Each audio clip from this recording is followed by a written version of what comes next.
Within roughly a month span from June 8th until July 12th, we had 41 homes go pending. That's gross pendings. Net pendings, it's 33. So we had 8 drop out. Okay. So roughly we can expect around 1/5, around 20% of the homes that go pending. 1 out of 5 will maybe fall out statistically speaking. Let's take a look at the revised net pending chart. So as you can see, we have 33 net pending sales here from week 21, which is June 8th, until this last week, week 25, which is July 12th, okay? So 33 net. This last week, which is going to be week 25, we had 11 gross pendings, okay? But 3 of them fell through. So we had 2 in the $2 million range. So anything with a 2 in front of it, and 1 in the $4 million range fall through. So that's 3. And as you can see, we are doing better in the $9 million plus range. So more information on that next week. So out of the 8 net pending sales that we had this last week, half of them have 0 price cuts, 0 history of price reductions.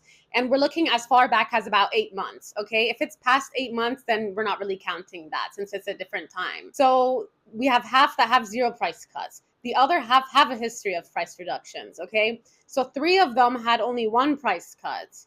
And then there was one that had the most, which was 5 price cuts.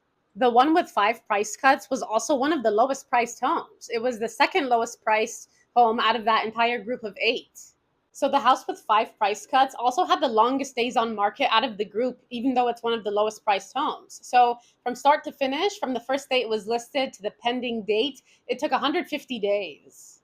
So the home is on Avenue de Chemnez here in the Meerlands, okay? So it was initially listed on February 7th, and then it took 5 months to go pending, right? So it went pending on July 7th, and the initial list price was 3.75.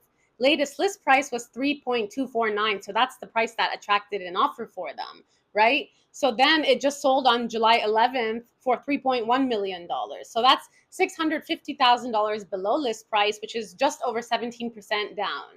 The house itself is a 1969 4-bed, 3.5 bath on a 0.3 acre lot. It's nice and updated with no views other than neighborhood views. So this is why it's so important to price right from the start, because the home, to be honest, at a $3 million price point shouldn't be sitting on market for 150 days.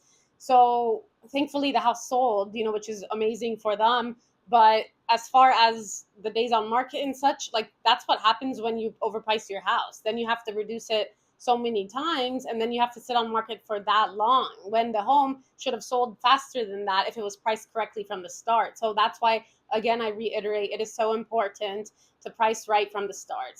Now let's look at the price reductions for this last week. So week 25 here, we had 16 price reductions this last week, which is a higher number. And as you can see, the 3 to 5 mil range, we have 8 price reductions just in that segment. So the reductions are building up in that segment. And again, remember, 3 to 5 mil range makes up the bulk of the inventory. We also continue to see that more of the 9 million plus range homes are continuing to reduce. And again, I'm Tara Ravanbach, your La Jolla native insider and market analyst, and we'll see you again next Tuesday for the La Jolla Shores Neighborhood Spotlight, episode 4.